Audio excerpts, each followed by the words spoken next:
With the track in place, a thorough cleaning removes any dirt and debris.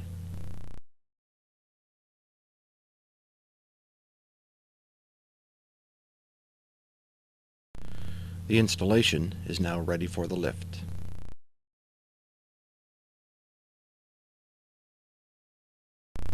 End stops and end caps are now installed in the open ends of the track run.